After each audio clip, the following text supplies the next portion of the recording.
Good afternoon, ladies and gentlemen, and welcome to another exciting Propagandacast with me, ImperialDane, your host. And today I have for you a 1 versus 1 on Langres. Yes, indeed, it shall be another Langres-tastic match for you, my lovely viewers.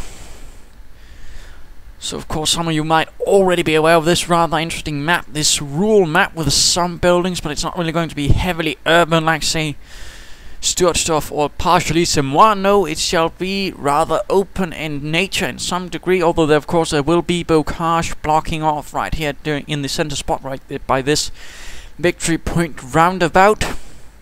Buildings covering points, for example, this barn is rather nicely covering, for example, this area, and this fuel point, if of course protected by an MG.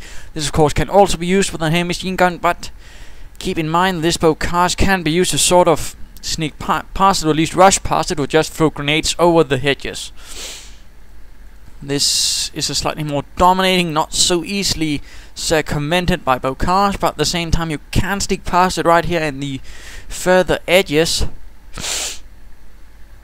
So keep that in mind, and let's move on to our opponents who shall be fighting today. In the northern corner we shall be seeing Templariuz, who is a level 15 American commander. Yes, indeed, level 15, or at least it was by the time I fought him. And yes, indeed, you might already guess then who the next fighter is. That will be me, ImperialDane the Great, Major Dane of the 352nd Grenadier Division. He is of the 1st Infantry Division, Mr. Templariuz. So let's go have a look down here, of course. And no, I do have the volume properly set. So let's in fact get right to it, eh? Wehrmacht quarters going up, barracks going up. Nothing unusual there. We'll be seeing some pioneers from the Reich headquarters and from the American headquarters, which is not the Reich headquarters. Silly Americans, there shall probably be some engineers. So nothing unusual in this start. Level 15, this is going to hurt. I'm not entirely confident right at the moment that I'm going to be able to just take on a level 15 American commander and walk away smiling. But nonetheless, onwards. And he doesn't seem to be so confident either for some reason. Oh well. Grenadiers on the way, of course. They can sort of, in this case, in the Normandy setting, represent everything from some Luftwaffe troops for Flak-Abteilungs. It could be Ersatztruppen from the Ersatzabteilung. It could be anything conscripted, or basically Osttruppen from other divisions subordinated to the 352nd. Basically any sort of low-grade troop, which of course could be expected to fight, but won't really have been excelled like, say, a grenadier or a stormtrooper. Unless Grenadiers hitting the field, riflemen hitting the field at about the same time, and we are seeing a rather heavy focus in the east and center of this map from Mr. Templariuz and his 1st Infantry Division. Pioneer securing, heading towards the center as well, while the other Pioneer team is slowly inching towards the west. We'll of course have to see how that goes. Friendly discussion continuing there. Riflemen heading towards the center, Grenadiers as well, although spotting then some engineers are sneaking over there, I believe. I'm rather reacting to that. Or am I? No, perhaps I haven't spotted them yet. But there we go. Engineers have been spotted by pioneers and in fact have been fired upon. And the Grenadiers are quick to react. Well, as quick as they can. Riflemen, on the other hand, are spotting some pioneers down here in the south and are probably moving in to intercept and stop me from securing that fuel point, which of course is generally not a bad idea. There we go, pioneers coming under a lot of fire from the riflemen, not looking good. Pioneers will have to retreat. Me curiously asking if I'm lagging, since I have in one case had the experience of one fellow accusing me of lagging awfully a lot, and that was why I lost the match. I'll show that match later on. So just checking, and no, he didn't really think I was. So there we go, just another fellow making up things to sort of ease the pain of his loss, although it just comes off as silly. And looks like these engineers trying to seize this fuel point are coming under a bit of fire from the Grenadiers moving in from the south. There we go, engineers forced back. Grenadiers holding the line here, not entirely sure what to do since they have no support at all, and an engagement against one rifleman team could easily end up badly for these Grenadiers. Of course, they are a bit cautious, holding to the heavy cover, perhaps hoping to intercept any American riflemen sneaking about out in the open. But there we go, moving them out slowly, hoping to converge with these other Grenadiers. And there we go, first engagement with these chaps. Riflemen getting closer. Volksgrenadiers doing their best to fire away. MG42 on the way from the south. Volksgrenadiers arriving from the west. Although looks like these central Volksgrenadiers are coming under a lot of fire now. 12 riflemen blasting away.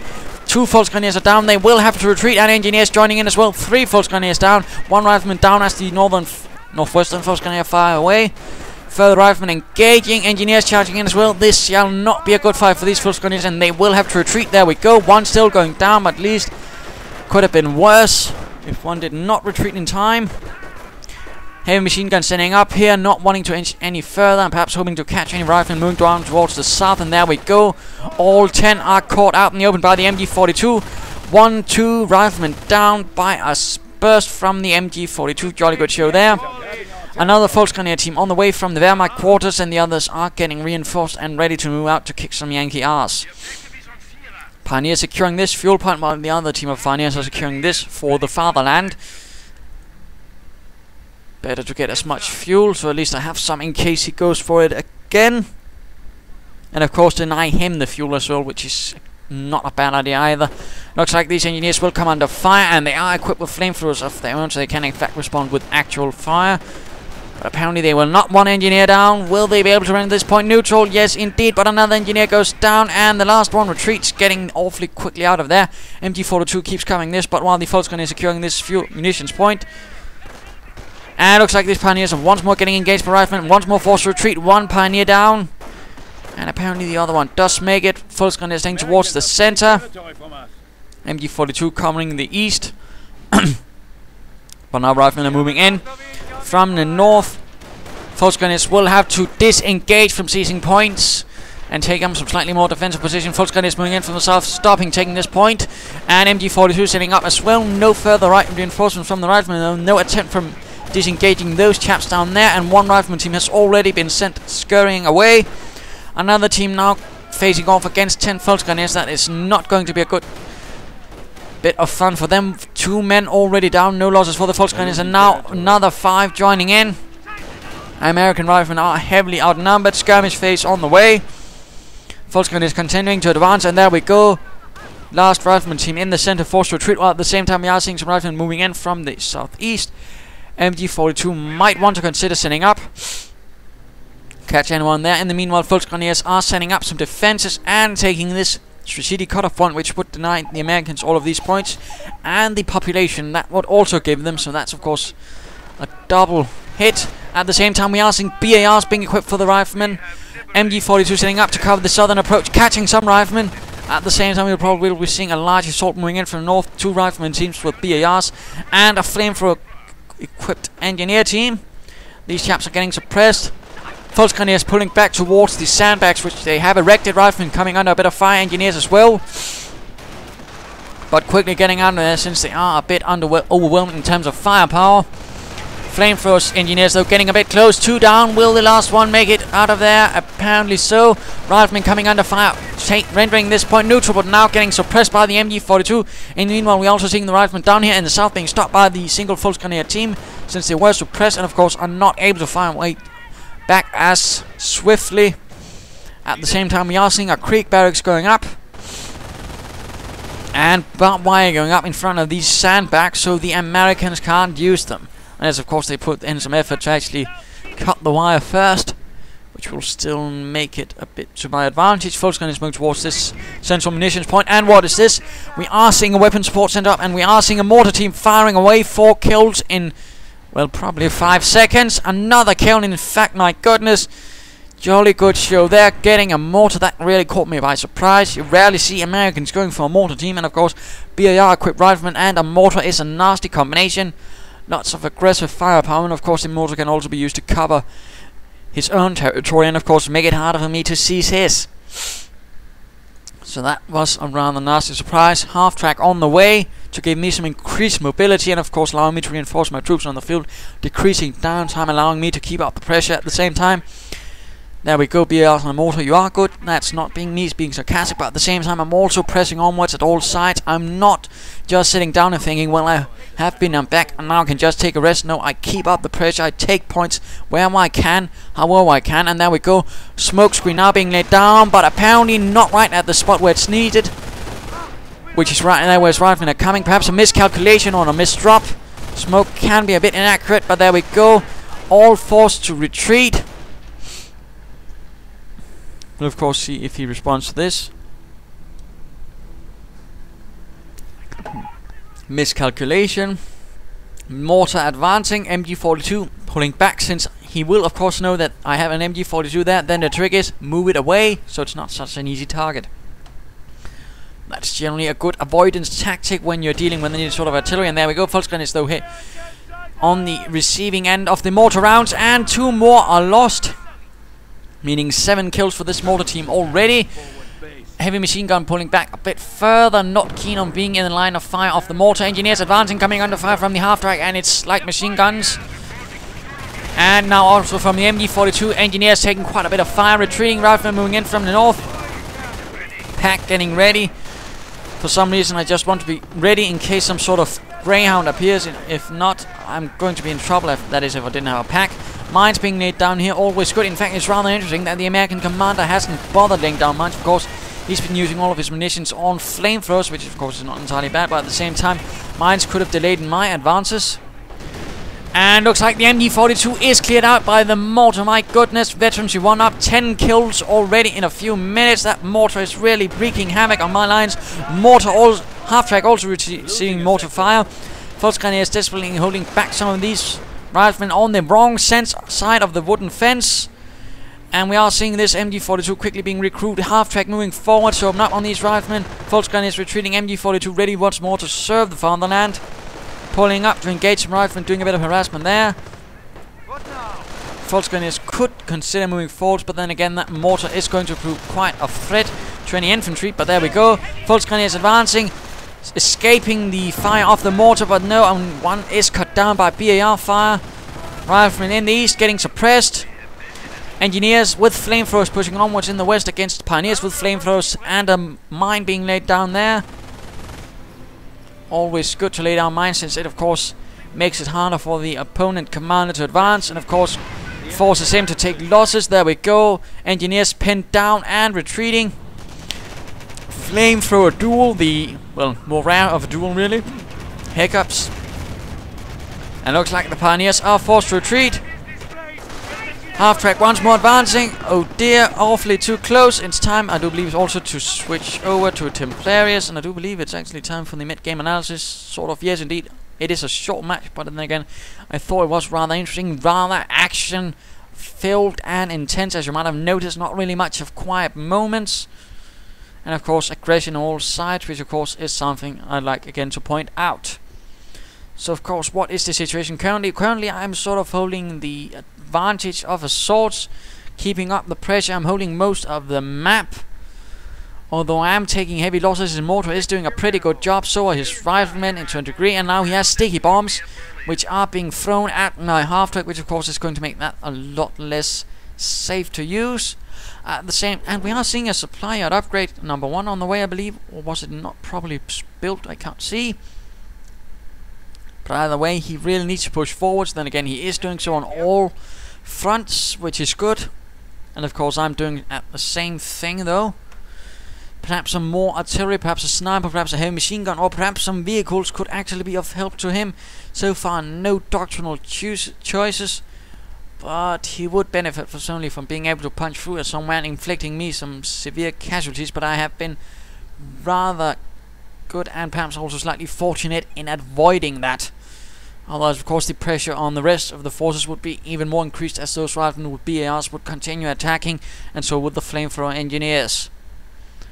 What I need to do basically is hold the central line, as this is sort of my strong point at the moment. I'm doing a decent job, but at the same time the mortar is putting it under a bit of pressure. At the same time, I also need to keep up the pressure on the flanks, and of course divide his attention as well, and of course make it a bit harder for him to focus anywhere. That's sort of a generally good strategy. And let's return to the fighting. There we go. Half-track immobilized by the sticky bomb. Pioneers will have to swiftly get out and immediately effectuate some repairs on the half-track list. It'd probably be knocked out by another sticky bomb, or perhaps some mortar rounds. And there we go. Mortar getting close once more. He does seem to be moving it back and forth are not entirely keen on keeping it without support on the front line, which is actually a good thing. Otherwise, you might suddenly find it knocked out. So that's good mortar tactics there. And of course, that is also something to note. Riflemen getting closer. And oh dear, we have a bit of misclicking here. Heavy machine gun team moving a bit too close. We'll have to retreat. Oh dear. And a sticky bomb going off on the half track. Oh dear, the half track did not get repaired. And I got a bit too bold. Mortar firing on a retreating heavy machine gun team. Half track knocked out. Oh dear, that was certainly going to make it a bit harder for me to hold the line. And we are seeing Rangers hitting the field as well. Could be getting some Thompson submachine guns for them, which would certainly increase the amount of firepower. Volksgrenadiers advancing out in larger numbers. And are we seeing any other infantry? No, just lots and lots of Volksgrenadiers. And a mortar team now arriving on the field from my own side, hoping to do a bit of counter-artillery fire on his mortar. And Volksgrenadiers caught out in the open by riflemen equipped with BRs. This will not look good for them. At the same time, we are seeing Rangers advancing. And we are seeing MP40s equipped for the Volksgrenadiers, increasing their firepower by a bit, at least up close. Rangers engaging, forcing away some Volksgrenadiers, blasting away the fence and the Volksgrenadiers if they were made from the same material. And Rangers charging ahead, engaging this Volksgrenadier position, but the MP40 equipped Volksgrenadiers fire away despite being exposed. Cutting down the Rangers, it seems, with their mighty MP40 submachine guns. And looks like the Rangers were forced to retreat, not having their own submachine guns. They could have won that fight if they did, but they were not. But the mortar, though, continues firing at this Wehrmacht position, tenuously holding on. Pioneers courageously advancing with the flamethrowers, hoping to buy the others some time. And there we go. Eastern flank riflemen retreating, but the Volksgrenadiers will have to retreat due to the ever-present threat of the mortar. Wehrmacht mortar also forced to retreat, and the entire Wehrmacht is currently back at base, reinforcing. Sturm Armory on the way, and we are seeing Pioneers once more forced away in the west. Engineers are not advancing there, rather interestingly. No supply yet. Upgrades. Rangers getting reinforced. Riflemen getting reinforced still. No attempt at mining, though. There we go, hitting a mine. No medic stations either, which could also have been to his advantage in the longer run. And there we go.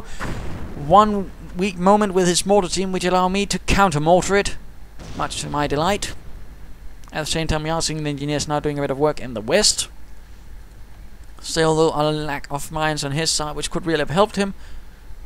So, of course, that would also divert munitions away from me to actually getting some minesweepers, and, of course, pull away Pioneers from that.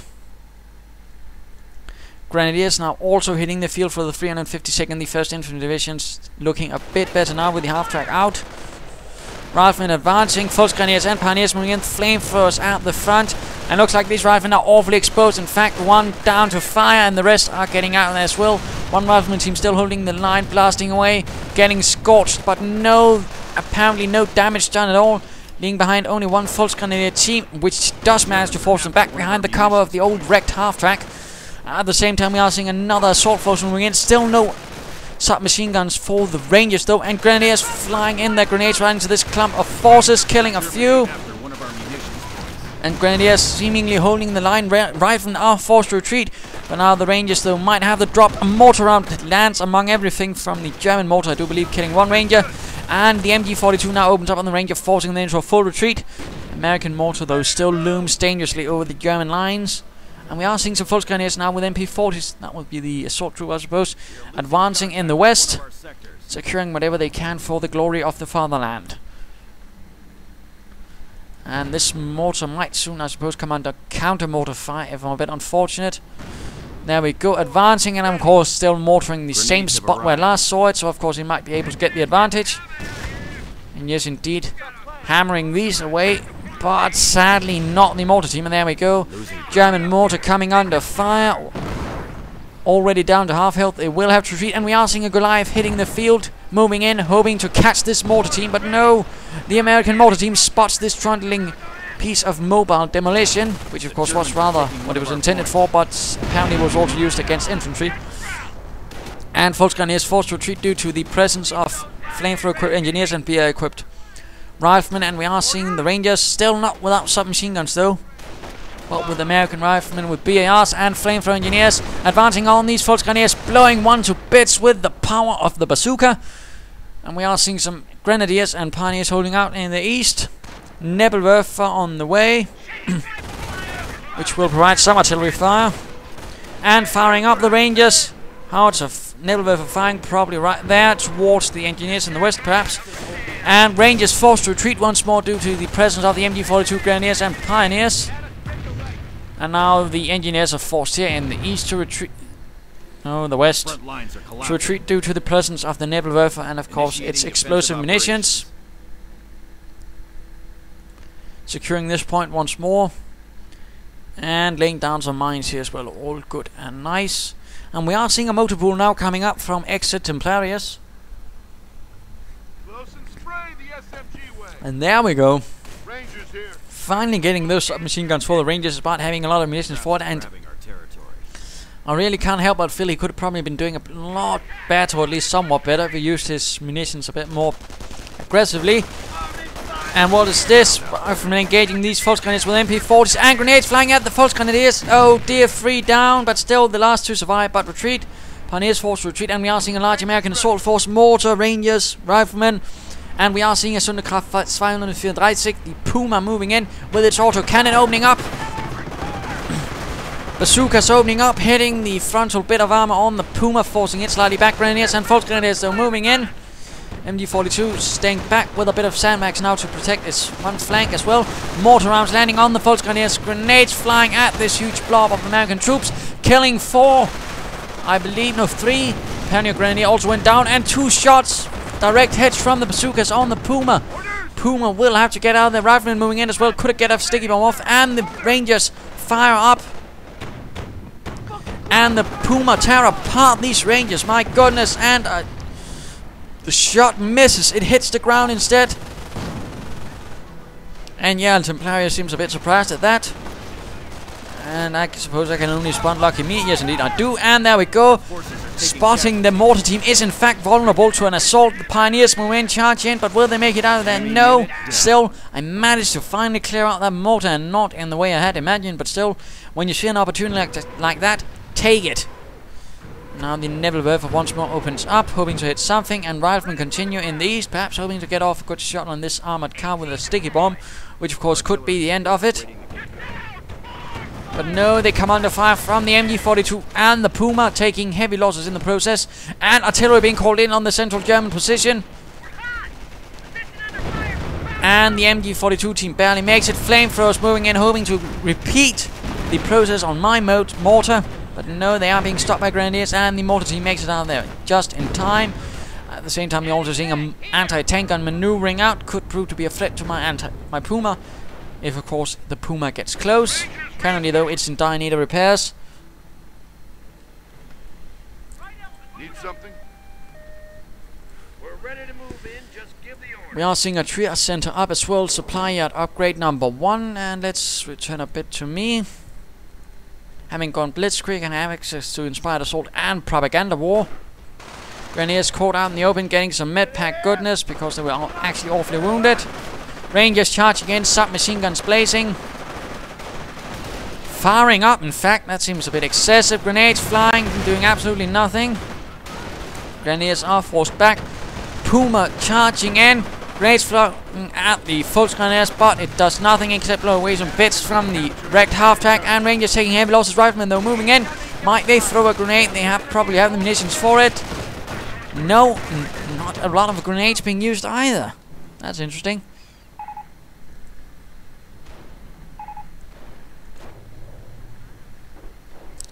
No idea why he said what is funny. And there we go, Puma coming under fire from the anti-tank gun.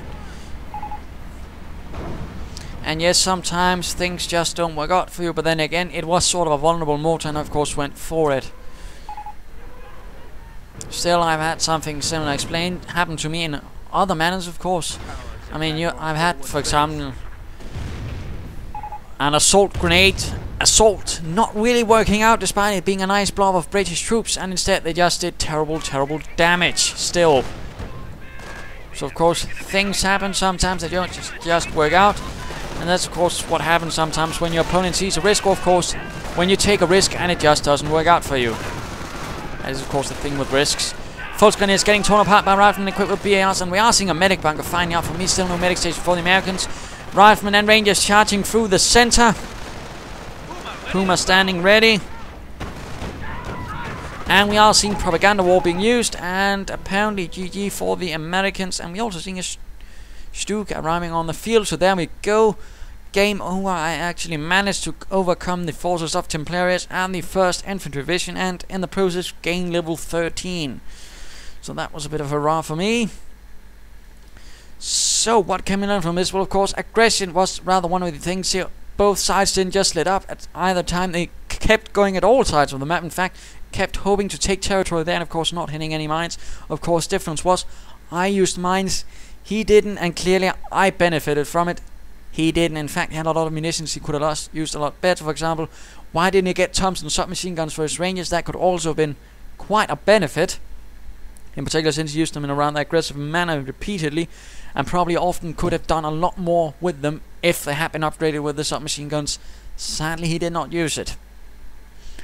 Other things are, of course, well, lack of a medic station. You got to probably also help, but otherwise, good usage of the mortar, good usage of not keeping it at the front lines if there were no infantry in front of it, but still then pulling it back, and it was only in the fact me just catching it off guard with my Pioneer flamethrower team and actually managed to knock it out for me. So of course jolly nice. I don't think it was that which caused the loss of him. I of course had a Nebelwerfer and of course a Stoic 4 on the way, but it was also the sort of war of attrition. I kept going at him. He lost a lot of infantry. I also lost some, but not quite as heavily. And I sort of kept that process going, and of course, although the mortar was quite good at sort of help reversing that for me at some points. So there you go. I hope you enjoyed this fight. If you did, why not subscribe or tell your friends, and if you didn't, well, why not send in a replay of your own. Of course, always happy to see replays being sent in. Of course, I can't guarantee I will cast them, but of course I will look. So there you go. Cheers.